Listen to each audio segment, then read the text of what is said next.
So hello, this is Constantin Kogan, and I'm going to be your host today. And I'm delighted to have another guest here. It's Matthew Walsh. He's a co-founder of Castle Island Ventures. Hi, Matt. Hi, Constantine. Thanks for having me on. Sorry we couldn't be doing this in person. Yeah, it's a great pleasure because I know prior to founding Castle Island Ventures, you was a vice president at Fidelity Investments, and where you led a number of like firms of like different blockchain, cryptoasset initiatives. And while at Fidelity, you created and managed the investment specific like private fund focused exclusively on crypto assets.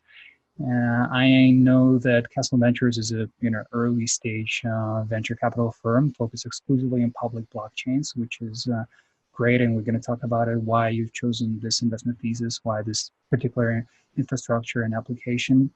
But before that, as a standard practice, we're going to read a legal disclaimer because it's important to note that this content is for informational purposes only, and you should not construe any such information or other material as legal, tax, investment, financial, or other advice. So without further ado, Matt, I want to jump straight to the topic. Tell us about your story, like your journey, why like after a great career in traditional finance, like why did you pick specifically digital assets and why specifically public blockchain angle? Yeah, so it's been quite a journey. So my background prior to crypto is that I was a management consultant. And so it was mostly helping, I lived in New York, I was mostly helping private equity firms evaluate prospective transactions. And then the model was that we would do the diligence on the deal and then we'd go into the portfolio company. Somewhere around 2012, I started to get really interested in Bitcoin. And it was actually primarily because I was reading Fred Wilson's blog every day. And I was also reading Chris Dixon's blog. And they started talking about Bitcoin. And I thought they were really smart. So I started paying attention to it. So fast forward a few years, I had gone and gotten an MBA and then taken a job at Fidelity in their strategy group.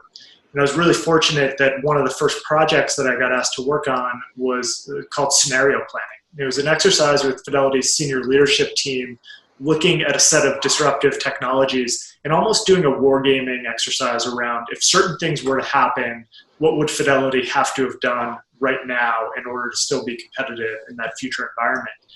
And Bitcoin was on that list. And I was fortunate that I was one of the few people that was really passionate about Bitcoin and could explain it at the time. And it's funny, you end up in these places where you're just at the right place at the right time. And I was in the right place to be able to explain this peer-to-peer value transfer protocol that had emerged and kind of why we should care about that. And so obviously there's a few different angles. There's this idea that, maybe this could be an infrastructure technology for financial services at some point. There's also the fact that it's an asset class, which makes it really interesting if you're an asset manager. And so I became really excited around it. We started to do a number of initiatives at Fidelity, really just tinkering with it initially. So started building some pretty rudimentary applications, started trying to mess around with whether or not we could issue certain assets on it. We started mining Bitcoin. And that evolved over time. Now the company has a very large business unit called Fidelity Digital Assets, which is a custodian and trade execution platform for crypto assets. And along the way, I moved over to the investing side of it and became really interested in some of the early stage companies that are being built with some of these enabling infrastructure technologies. So it's been quite a journey. We started Castle Island about 2 years ago, and I have to say it remains just the most exciting field I've ever been in. I can't imagine a more exciting time to be looking at early stage blockchain companies. No, that's amazing, and I'm happy that you're passionate about it. You can feel it. You can see, in your portfolio because you invested in completely, I would say, like almost all spectrum like of blockchain companies, like in custodial companies and companies that deal with data exchanges. So it's somewhere in a cast between the fintech and public blockchain. So probably my question would be to you is what categories of infrastructure companies are going to be required in order for us to see like more adoption? Because I'm sure you've seen a lot of pitches, a lot of companies, and it's interesting to also hear your perspective as former Fidelity member, and also like now as you're a co-founder of your venture firm? Yeah, so the way that I sort of think about the world here is that there's probably three tribes, kind of reasons why you might be excited about this technology. And I think the good news is that there's a common infrastructure that's required regardless of what your view on how this is going to play out. So one tribe would be, I call it, the money tribe, which is, non-sovereign store of value is the big breakthrough here. And so Bitcoin being the example. I guess also within that money tribe, there would be the group that is focusing on just stablecoins. And so using public blockchains as a way to move traditional fiat currencies. So Libra would be in that camp as well. So money is a big part of it. I think the second tribe is the technology tribe. For lack of a better classification, it's really, what if you could take this idea around having self-sovereignty over your money, which was first, put into practice with Bitcoin, and what if you could hold self-sovereign your data? And what would it look like to disrupt a web monopoly business model with a new business model where consumers are able to monetize their own data? And I think we're going to see a lot of innovation there. A lot of these projects are very early. A lot of them are experimental. I think a lot of them are tokenized and they might run into some regulatory issues, but there's no doubt that there's a huge total addressable market there. And then the third is more of the traditional financial services world, just around tokenizing other types of assets. And so what if you could tokenize fractional real estate? What if you could put private equity on a blockchain, things like that? And I think that's obviously a big opportunity. But I guess regardless of your view on those three tribes, I don't know if they compete or they collaborate, there is this common infrastructure that needs to be built around, at the financial plumbing layer, you could think around key management and custody. So we're seeing businesses being built right now that are sort of a hybrid between a traditional custodian bank and a cybersecurity company. BitGo, Coinbase would be in this category. There's another big category, big opportunity around just how do you move these assets. And so exchanges and trading technologies, order management platforms, prime brokerage, all of this needs to get built in order for large institutional allocators to actually move these assets around and trade them in a way that they're comfortable with. And then the third kind of financial plumbing category that we're really excited about is just data. So if you think about the early days of the web, a tremendous amount of value accrued to companies that were able to just understand what was happening on HTTP and what was happening on SMTP, right? PageRank is probably the canonical example here. So there will be a lot of value accrual to companies that are able to understand what is happening on these public blockchain networks. How many participants are using them? What are they using them for? What types of things are they putting on the chain? So all of that is really exciting. And then there's, of course, traditional just market data. What is the price of Bitcoin? Until very recently, it's been really hard to answer. If you're an institution, what exchange platform do you look at? Do you have an aggregated price feed that is IOSCO compliant and that would actually work in an institutional context? So there's just so many different types of data companies that will have to exist here in order for this industry to really reach maturity. So those are big kind of plumbing categories that we're really excited about. And then I can go on about other categories, but I think from the first principles perspective, a lot of these things just need to come into existence in order for blockchain-based assets to become widely adopted. So what do you see as the major challenges in current, I would say, ecosystem? Like, do you see that there's more challenges on the regulatory landscape, or there are more of a challenges like lack of adoption from like major players and enterprise level? What would you define like as the 2-3 major challenges? So I actually think the SEC, if you read the SEC's denial of both the Winklevoss ETF and the Bitwise ETF, it speaks to some of the structural impediments that are standing in the way of broader institutional adoption for public blockchain-based assets. So they reference the custodial risk and the lack of qualified custodians. That was especially prevalent in the Winklevoss denial. That is, that in my mind is very much being addressed, and I think at this point is almost a solved problem. We have qualified custodians, quite a few of them actually. And obviously Fidelity has built a franchise that's quite reputable and trusted. The other thing that they called out was just the lack of spot market surveillance sharing agreements between exchanges. Basically the fact that a lot of the spot volume for Bitcoin and for other crypto assets is happening on unlicensed venues that are not in the United States. And that's not to say that 100% of that volume needs to just come over and play on regulated US exchanges, but it's pretty clear that the SEC is uncomfortable with the way the spot markets are functioning and the surveillance sharing that's in place. So I think that is probably the biggest just infrastructural impediment to having an exchange-traded product and having institutions get in through that venue. But I think it's actually important to just take a step back and say, okay, we do have these two kind of structural impediments that are being solved. There's startups addressing them, there's incumbents. But above all else, you kind of have to have an institutional thesis around why you'd want to hold some of these assets. And so people always talk about like the institutions will come as soon as we can solve these problems, but you have to have a reason to want to hold these things in the first place. And so I think that is probably the thing that needs to play out the most over the next couple of years. And the good news is that we're kind of moving in a direction where there's a lot of things happening in the macro climate that make it a lot more appetizing to just entertain a conversation around the role of a non-sovereign store of value or crypto assets. So I think we're getting there, but just having the thesis is a big thing that not a lot of people talk about. I'm sure you've heard this critics that Bitcoin maximalists would say that with the emergence of Bitcoin futures and now the ETFs that are trying to be approved, basically the community actually loses its core values. Like now it's going to be played out as another asset class like any other else, because like now you're not actually controlling your Bitcoin. It's no longer like sovereign, it's no longer decentralized fully, right, to a full extent, because now when somebody's going to try to buy it with a retirement account, there's a manager, like another layer that controls your assets. So how would you also probably explain this to debunk this criticism?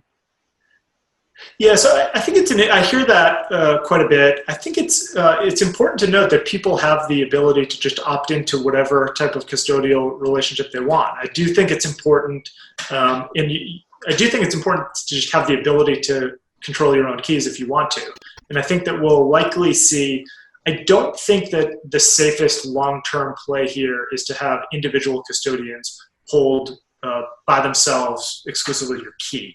I think one of the beautiful things about multi-sig technology is that we could actually live in a world where the definition of custody has to be rethought. So you could imagine a world where I hold Bitcoin and there's 3 keys. I hold one, maybe my lawyer holds one, and maybe Fidelity holds one. And two of the 3 need to come together to move a transaction. That's a world that I'd love to live in, where it would feel even more secure and self-sovereign.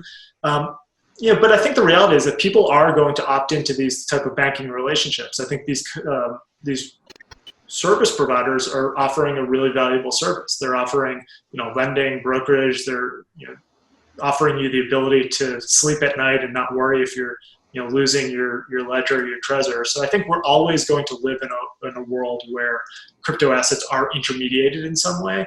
Now, how they are intermediated around key management is, I think, something that we should be spending an awful lot of time talking about. And, in the retail market, I think we're starting to see some really innovative solutions. So we're investors in Casa. They have a really good multi-sig, 3 of 5 multi-sig that I think you could extend that idea into the institutional market. I think you'd probably need some regulatory clarity just on custody first. Maybe you can explain in a nutshell how the multi-signature example of Casa works. Yeah, so the way to think about this is that they will break the key into, the easiest way to think about it is just breaking the key into pieces and then needing to have a certain quorum come together in order to actually move the coins. And so Casa has this 3 of 5 multi-sig. They also have a 2 of 3. In the 3 of 5, 3 of the parties holding keys would need to collaborate in order to move any funds. And what would happen? Sorry, what would happen? Let's say you hold one piece of the key, I hold another, and Casa holds a third one, and God forbid something happens to me, right? So that now you don't have my piece. How would you restore the access? Yeah, and so if we were in a 2 of 3 setup, then we'd still be able to move the assets, luckily. And there's also an inheritance protocol in place, which is a little bit, it's an offline type of a transaction. But I think that these type of schemes are actually quite important, and you could imagine them being customized in ways that institutions can get comfortable with. And so you can really designate any arbitrary number of participants to be in one of these quorums. It can be hundreds of people theoretically. That's the beauty of the technology. And so it's quite likely to me that we will end up in a world where institutions are playing that role in collaborating on custody, as opposed to just having 2 or 3 large institutions control 40, 50% of a given asset at a given time. I think that's actually quite dangerous world. Mm-hmm. What do you consider is potentially a killer app in this industry? Yeah, so I think there's a couple killer apps already. I think, non-sovereign store of value is a pretty big killer app, right? I think the ability to have something that resembles a digital gold or, some sort of a digital commodity that is not controlled by a government, that you can hold as a bearer asset, that is censorship resistant, that is seizure resistant, and that you can build applications on, that's a pretty big thing to me. Other killer apps that I think are happening right below our noses is actually just the stablecoin phenomenon. I think just moving US dollars on a blockchain is proving to be a killer use case. There's been something like $10 billion of net new inflows in the past 2 months into stablecoins. We've seen the rapid growth of Tether, USDC, Pax, DAI. So there's, US dollars on a blockchain is a pretty good use case. And if you think about some of the ways that people are using these assets, it's quite innovative, and I think we're going to start to see more companies building on top of that. So those are probably the 2 that I would call out right away. I think there's tons of others. I mean, you could imagine gaming being a very big killer app here at some point. We have an investment in a company that's doing things around non-fungible tokens in the gaming context. Mm-hmm. Really interesting space. So those are top of mind. Have you seen there was recently a report that was done by Digital Dollar Foundation and Accenture that proposes like a tokenized U.S. digital dollar, and they outline the benefits of development for the central bank system and the basically central bank digital currency. I would love to hear your thoughts about it, because to my understanding, they're now like creating like a very big alliance, to that will try to digitize basically a Federal Reserve System, and that's the objective. We don't know whether it's doable or not. Of course, it's still like I think it's in a very early stage, but they offered basically a 2-tiered architecture for the commercial banks, and there will be regulated transmitters included into the system. So we're seeing like a pretty robust movements, in this I would say movement to somehow evolve the distributed ledger technology. So maybe you have some thoughts on it. Yeah, I have a ton of thoughts on this. I've been thinking a lot about stablecoins. So I think if you think about this from the perspective of a government, there's an overwhelming incentive to put something like this in place. I think how it plays out in the United States will be very, very different from how it plays out in other jurisdictions, specifically China. If you think about what a government would get from a central bank issued digital currency that is used at the retail level, they would effectively have the ability to fully surveil every transaction, which I think would be somewhat of a nightmare. It would be a completely nightmarish scenario for the US, right? I don't think that our institutions would support such a thing, not to mention the fact that it would completely obliterate the commercial banking industry as we know it. So I think that is unlikely to happen in the US context. That being said, there's an overwhelming interest for the U.S. to establish the ability to just export dollars on a massive scale. We've seen the growth in the euro dollar market. It really just signifies the strong appetite to hold U.S. dollars abroad. And this is really interesting in the sense that if you're in a country where you don't believe that the fiat currency will hold its value, that will be hyperinflating, previously you might get paid in your local currency and then go to the grocery store and just buy as many things as you could. But imagine being paid and actually being able to actually save in dollars on a mobile phone in a permissionless way, to kind of hold a dollar. Like that is a much better experience than holding Bitcoin. It's less volatile. It's really solving a problem there for you. And so that will have the effect of making the dollar a lot stronger internationally, which strengthens the US from a geopolitical perspective.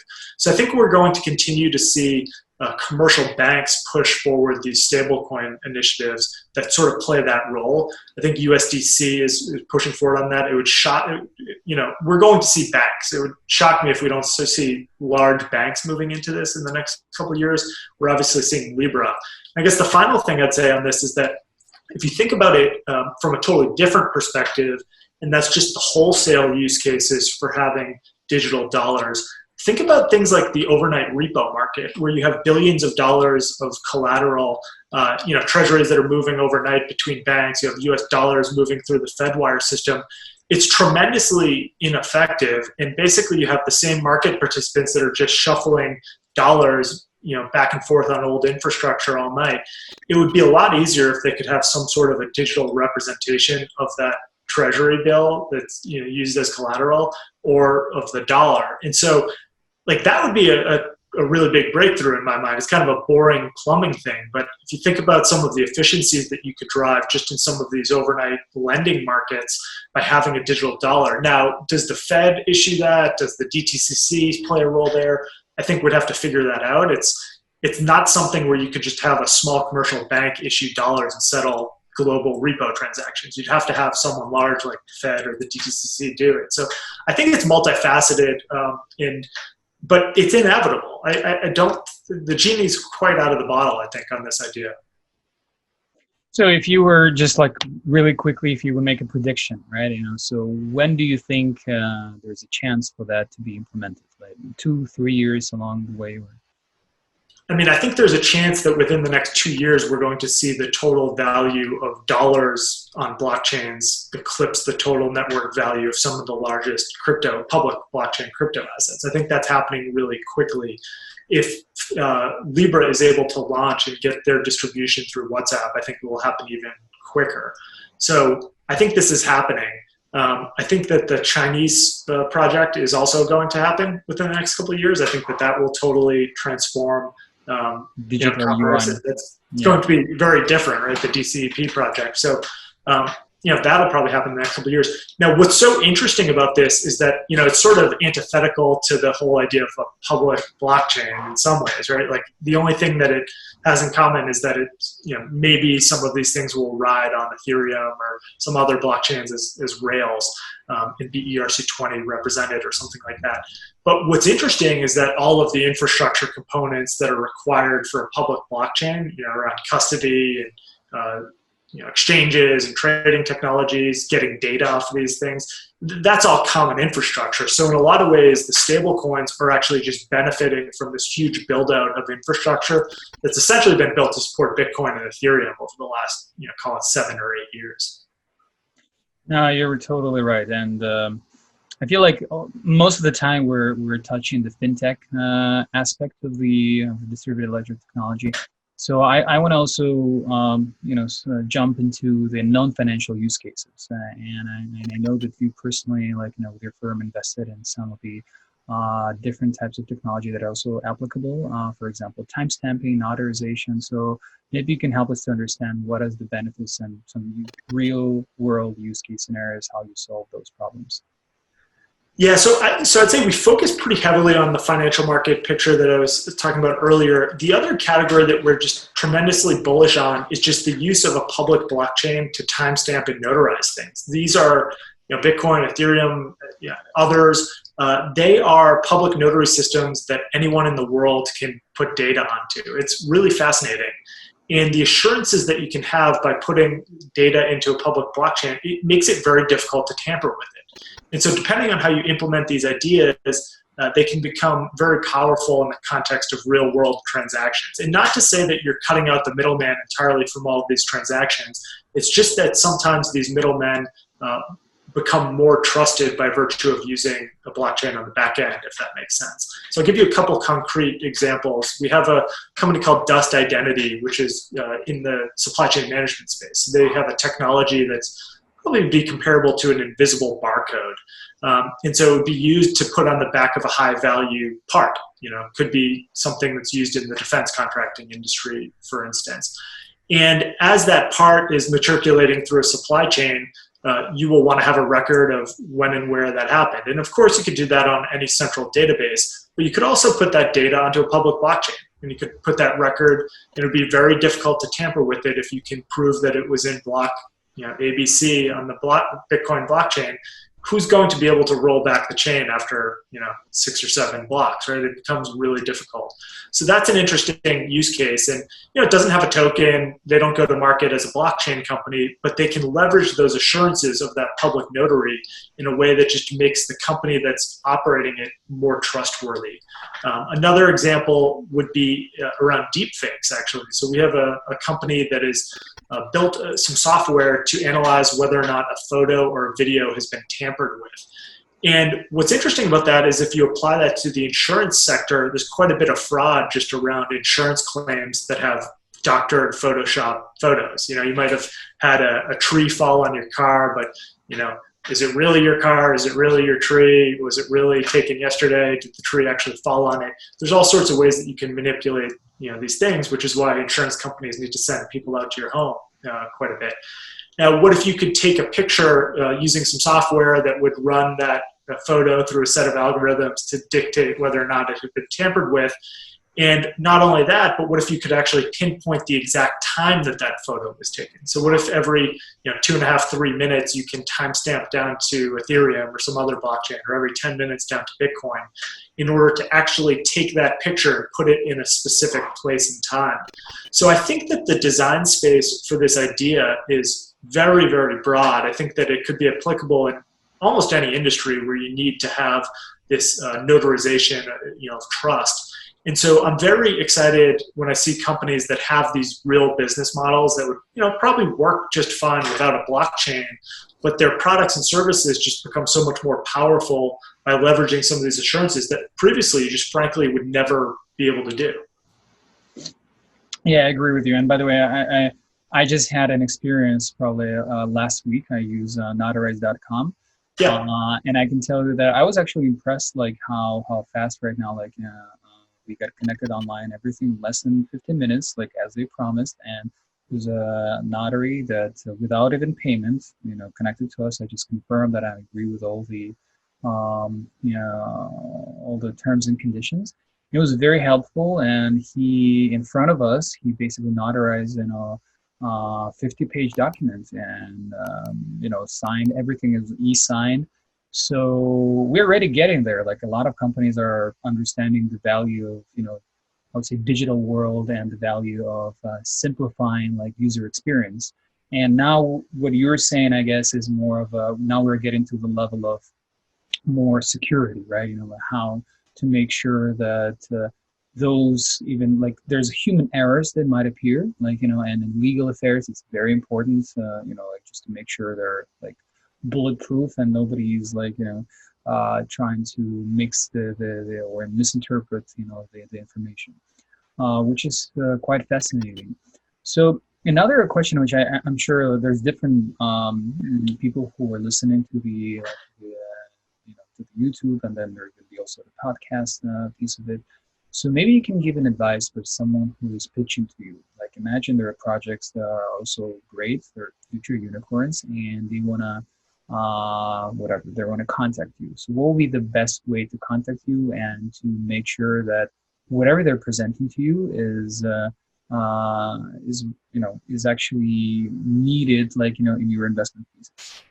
Yeah, so that's a great question. So, the way that we think about the world is that we are very interested in public blockchain assets that are competing to be money. And so they're very interested in that. Now, there's not a lot of those. We're also quite bullish on all of the other kind of tribes that I talked about, kind of a longer term time horizon. So specifically around the financial market infrastructure and around companies that are leveraging blockchains for what they're good at right now, which is timestamping, notarization, things like that. So we generally like to look at team first. So we love to find founders that have good founder market fit, that are either deep experience with the problem that they're trying to solve, or very passionate about creating something new to the world based on a pain point that they've had. We look at market, and so a lot of these things that we're investing in tend to be in financial markets, so traditional kind of fintech looking, or they're enterprise companies that are just leveraging public blockchains to timestamp and notarize things. And so we certainly think that there's a big market creation story here. So I don't want to insinuate that we're looking for a big market today, but we're looking for something that could be a really large market, and that's very important to us. And then product. So we're happy to invest pre-product, but we'd love to get a sense and play around with something if we can. And so I think that that's important to have good product. And so those are probably the three buckets that we think about the most. And in terms of contacting us, we're very available. We're on Twitter. I'm at Matt Walsh in Boston. Nick is Nick 2_ Carter. And then we're just first name at castleisland.vc. So we always love to chat with folks.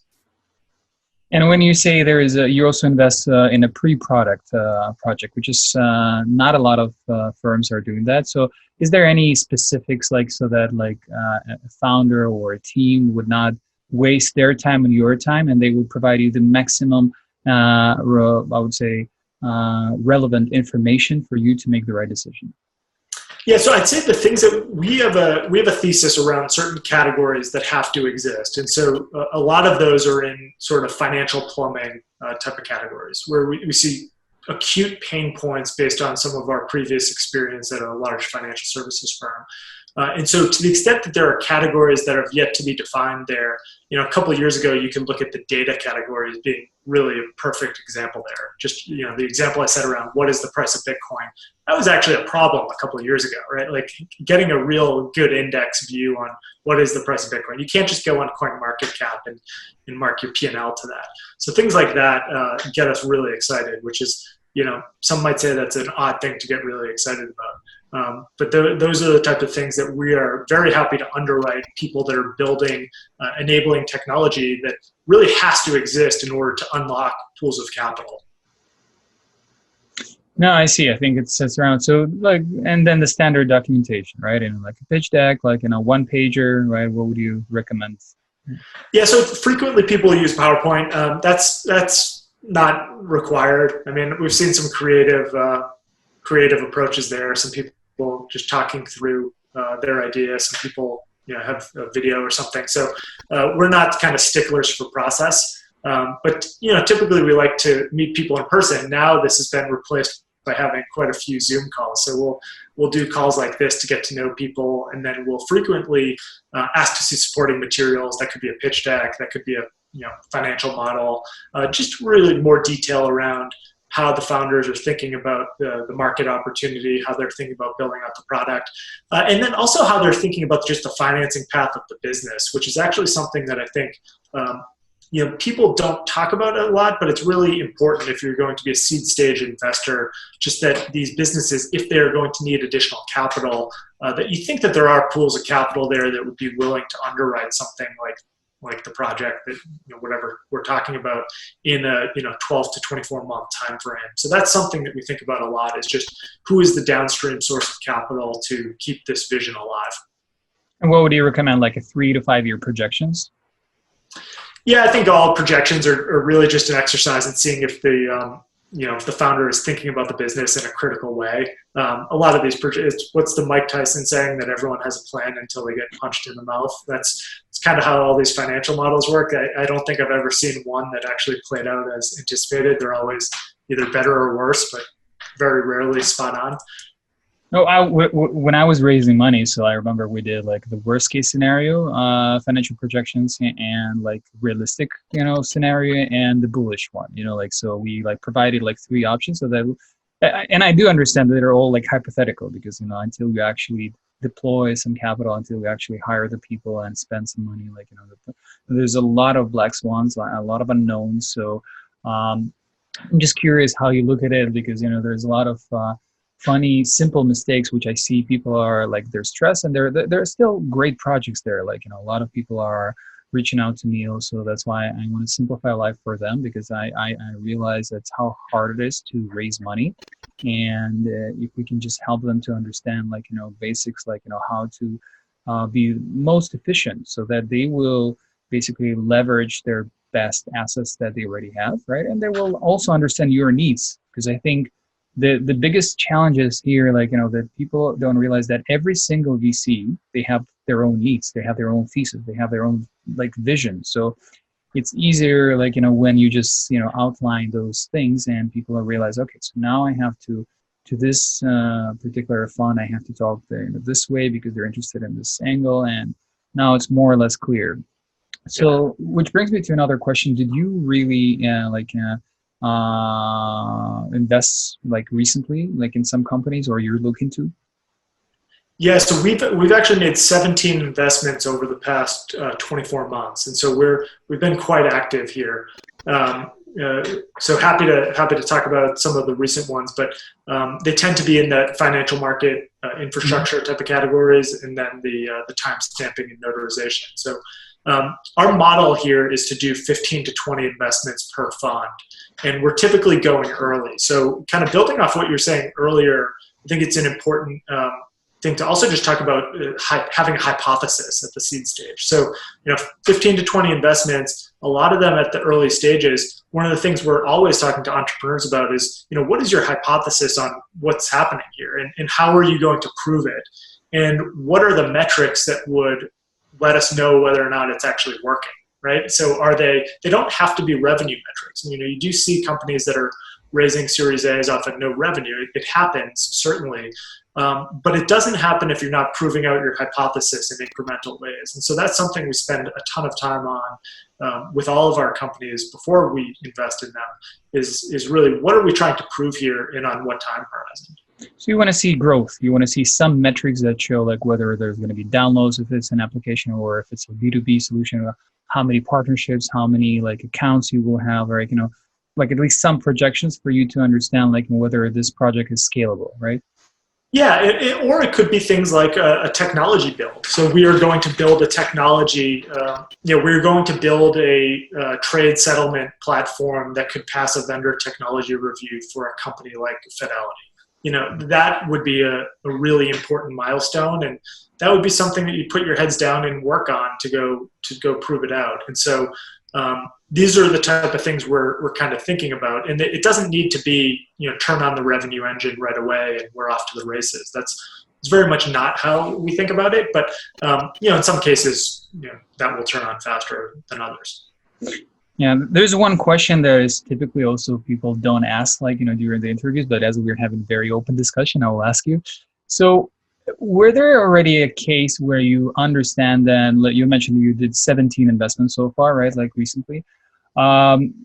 Is there like one company that you realize, okay, this guy might not scale, and probably was not a good choice. What do you do in this case? Like if you have this feeling and you actually see that the numbers, the progress, that how they're moving, most likely that's probably one of those that's okay. I did my best, Yeah, so we haven't had that happen. So knock on wood, but the model is that does happen, right? So it's a power law game in venture capital. We're about 2 years into our first fund here, so we haven't had any companies go out of business quite yet. But that's part of the game, is that we're underwriting big risk, and we have entrepreneurs that are taking really big swings at large total addressable markets that they're passionate about, and so. I don't view it as anything to be ashamed of when one of these companies doesn't work. It's by nature we're sort of in it together, and we're trying to make it work the best we can. But some cases either the technology won't line up, the product isn't getting product market fit. There's all sorts of reasons why these things might not work, and so we sort of anticipate that. And when they happen. They happen. It's not something that we leave on acrimonious terms at all. And when they happen, I think the most kind of important thing that we think about is that if and when these things type of happen, we want to have a good relationship with the founder still. And who's to say that founder won't go on to start a $10 billion business with their next startup? 100% no, and I think that entrepreneurs have to be praised, and because they're the engines of the economy, and it's really tough. People don't realize how many times you have to fail to actually be successful at least once. And And statistically, a lot of entrepreneurs, they're never like, becoming like, not even unicorns. I'm talking about like really even like operationally big, successful company, because, it's a lot of circumstances that can go wrong. So I do agree. It's very important to support like even people who they did their best, like sometimes it's not a good time, it's just like not like a good product market fit for this particular moment in the history. Not necessarily the idea was bad, right? So, I'm agree with you like 100%, because I've been there. Like, when I remember like when I was back in Europe in 2013, we actually we're trying to raise also like a pre-seed, and like people were looking at us like as if we were like aliens, like literally, like we're talking to. And you have to understand, I'm coming from Ukraine. We're a country like with venture capital and angel investment culture is not developed at all. Like there's a very few funds. You can like probably less than 10 or 20 like in the country. And like when you're coming up to the same like people who are not like even understand what you're talking about, and then you go to the next level of people who are like they never heard like what is blockchain, what like how do you even talk about decentralization. For them, real estate, agriculture, this is something like very common in their heads. So, yeah, so there's a lot of fun stories there, but I wanted to also stay focused on one particular aspect, like of the exit strategy. So you mentioned that it's 2 years. It's early to talk about like even like I would say companies, again, knock on wood, that you might not be successful. But when in your experience you have like, I'm sure you've in your other funds you've seen a lot of different scenarios how it's playing out. So what do you think is the term when you actually realize, okay, this company is going to grow and is going to be really big, or maybe this company is going to stay like at a certain level, or there's a risk that it might even go bankrupt? Yeah, I don't know if there's ever a way to just say in X amount of years that type of thing happens. Some of these things take a long time. You hear about these venture funds that have companies that are 20 years old that are starting to finally come into bloom. So hopefully it doesn't take that long. But I think you look at the crypto space is really interesting because you have these infrastructure companies. Coinbase would be a great example of that. Is that within a few years, you started to see Coinbase really start to take off in terms of new users signing up on the platform, and presumably the revenue is kind of hockey sticking there at that point. So that's the type of thing that you hope for, right? There's these infrastructure categories that will do that. Now, you talk about exit. I think that's another interesting question in the context of crypto, because you sort of have these two maybe polar opposites in terms of how to think about exit. Some of these businesses that are being built, by their very definition, probably won't ever have an exit, right? So if you're underwriting a new smart contract platform, which is actually not something that we do, but that's a category, right? In funding companies that are coming up with new protocols, it's very likely that they would never be acquired by a company. It would be hard to imagine like, Ethereum's never going to get bought, right? So it's the whole notion of an exit will really be through just selling the protocol asset. Now, at the other end of that spectrum, you do have these companies that are in these financial market categories where if you think we're going to live in a world where broker dealers and banks actually have to care about blockchain-based assets, a lot of these things are going to be acquired at some point, because no bank or broker dealer in the world right now, to my knowledge, has really built out blockchain wallet architecture. They haven't really built out the ability to hold and trade and settle these things at large scale. There might be a handful that are working on it. So that becomes kind of a build versus buy decision at a certain point. And so those types of businesses will have more of a traditional exit path. And I do want to go back to your earlier point just around entrepreneurs and kind of close the train of thought there, is that I think what you're saying is so true. And I think entrepreneurship should be celebrated at such an extreme level in the United States. It's such or everywhere for that matter. It's such an irrational thing to do. If you think about, what entrepreneurs do all day is they go around and they explain what they're passionate about to, investors to potentially put money in, or customers that might be looking at using their product. And they hear no all day long, right? They hear no just all day long. And it's impossible not to take that as a personal affront, is that you're presenting something that you care so much about that you're dedicating all of your time, all of your resources into. You're hiring a team. it's just such a labor of love. So I have such an admiration for anyone who's willing to do it. No, I appreciate it, and it's really important to hear it from a VC. To be frank with you, because like sometimes like one component of it is like your time and your passion. Another is like people forget that sometimes I know a friend personally who actually sold his house, and he put all the money into his project. So he destroyed relationship with his family because like they couldn't like even understand how he can spend, like he was married to his project, like it's impossible to get it like any of his free time from a person like that, right? So basically there's a lot of sacrifices like to implement the vision, like, and it's definitely like I think Nassim Taleb was actually advocating to do like a day for entrepreneurs, like a national holiday, right? Because those, yeah, we should. I think he got some approval like on a level that it's just like, but it's not official, like, and nobody's like celebrating it in masses. But I think we definitely should, because it's something that is so obvious, yet it's obvious only to statistically there's less than 4% of entrepreneurs in any society. So that's the challenge, right? Because majority of the people, they don't feel this pain, like they don't realize how hard it is. Like entrepreneurs are being praised when they're successful, but when they fail 30 times, along the way, nobody cares. They okay, well, he lost his money. What can you do, right? So, yeah. So yeah, it's an interesting like paradigm, like how when you are trying and you really feel this pain, like also like what I noticed when I was in two different roles, how my attitude changed like towards entrepreneurs, like and how when you're coming from this background, when you're not born with a silver spoon, or just like some family office, like father or uncle gives you like $10 million to play in it to invest in like in projects, when you earned it and you realize that you were him just maybe 5-10 years ago, right? And you understand how hard it is to get no, and at least you can, even if you're not investing, you can put some empathy into the words of saying no, like, okay, so it's a great idea, maybe you should go there, or you should improve this particular aspect of your pitch deck. That I think defines the I would say empathetic VCs from the people who are just like the cookie cutters. Yeah, it's very well said. I couldn't agree more. Having empathy for the entrepreneur is something that's so important.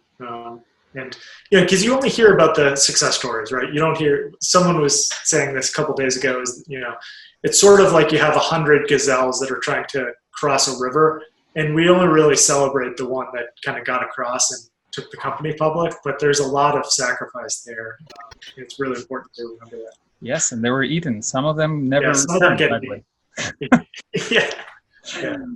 So, if you would be able to recommend something inspirational in terms of your daily read, I know that as a person who's an avid learner, and you read, when you told me you read one book per week, which is exciting. I try to do the same. I constantly fail.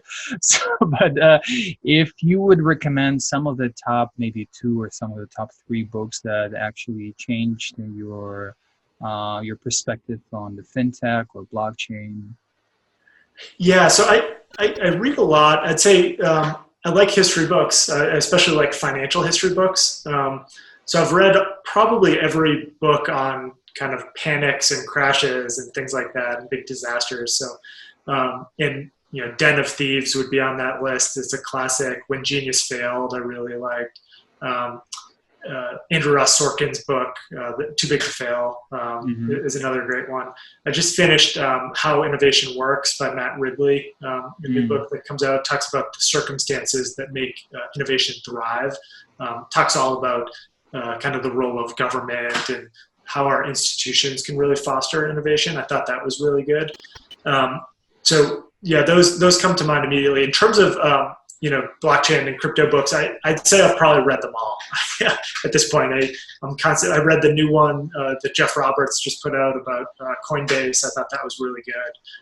It had some really funny anecdotes that I had not appreciated. So if it's anything to do with the crypto industry, you can bet I've read it. And do you have some research that people can potentially read on your website or download the PDF? Yeah, we do. So we have a podcast link that has a number of episodes up there with entrepreneurs and Nick and I talking. We also have Medium page that has a link to some of our articles. So we're pretty active, and my partner Nick is rather prolific in terms of his writing contributions. So you can check out his stuff. He has a personal website as well.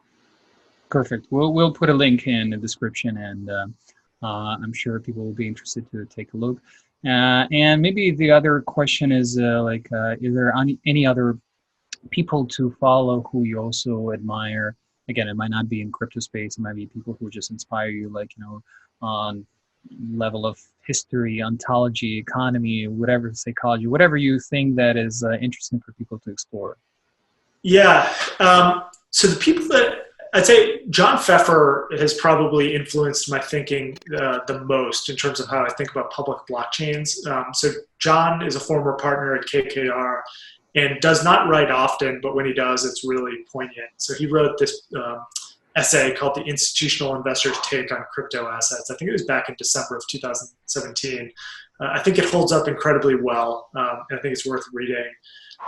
There's another guy on Twitter, goes by Hasu, Hasu, and anything that he puts out, I will read. I think he's doing some blog posts with one of the exchanges these days, but I think he's one of the sharpest thinkers in the entire space, along with my partner Nick as well. They've collaborated a little bit. And then lately, Max Bronstein, who's over at Coinbase, has been writing more, and that, especially around stable coins and kind of the US dollar. And so if you're interested in that thread around how stable coins are evolving, the role of dollars in these ecosystems, I think Max is a really poignant thinker. And then I listen to a ton of podcasts. I think, Pomp has a great podcast. I listen to Laura Shin's, Marty Bent. I kind of consume as much as I possibly can. Before crypto, I had a lot of hobbies, but I don't have as many anymore. I think that, I used to watch baseball games and, basketball games, but I don't really do that anymore. I just kind of read about blockchain and crypto stuff. That's a choice also. Look, it's an exciting choice because you want to be dedicated and committed to, to what you're doing the best, right? Because you need to have a calculated risk decisions, and it comes with a price, So, which, by the way, I should tell that, I should say that, I respect your investment in the space, and I respect that after being in Fidelity, it's a big firm, with a big name now, going through basically what people don't realize, that any hedge fund or venture firm is also a startup in a way, right? Especially when they're young. When you're doing a second, third fund, okay, that's already easier a little bit because you already have everything played out. When you're starting off, with 2 partners, 3 partners, that's one of the most challenging times. So I respect your efforts, and I respect that you are basically taking the money from traditional finance most of the time, I can imagine, right? And then putting them into the public blockchain domain space. I think that's basically to put your money where your mouth is. So that's the most important, because people forget that people the firms like yours are actually allowing us to experiment. And even if we fail, even if we understand, okay, this particular exchange or lending experience, or time stamping mode, they're not as successful as we thought it would be, but now we realize, okay, now we can do better, right? So those experiments are vital. As in science, unless you really do an experiment, you don't know whether it's revolutionary or not. So I appreciate that, and appreciate your time, Matthew, and we'll be happy to stay in touch. Hopefully, I'll put all the links that you've mentioned in the description, and definitely check out the website, Castline, and I'll put the link, and follow Matthew and on Twitter, right? And all the folks that you Matt Walsh in Boston. Amazing. You're the last piece, is just for fun. The Boston is at this point is a little bit safer than New York, right? So I would recommend you to stay safe, but I guess it should come from you, right? Yeah, well, I've just been staying in my house, so haven't been waiting outside too much, but yeah, I hope everyone down there is staying safe too. Yeah, let's not forget that the country is in a very dire situation, and this is it's not only about money, and it's not only about like the reason why I'm doing it personally, like is because I want to help people. I want to at least with information, with some thought leadership, and if any presented of the tips that you mentioned that can help people raise money from you or from any other VCs respective VCs in the space. I think that's already a great thing to do, and then the rest we can hope, we can pray, we can lead by example. Exactly. Yeah, that's very well said. Well, thank you very much for having me on. This was a blast. Thank you, Matthew. Have a great one.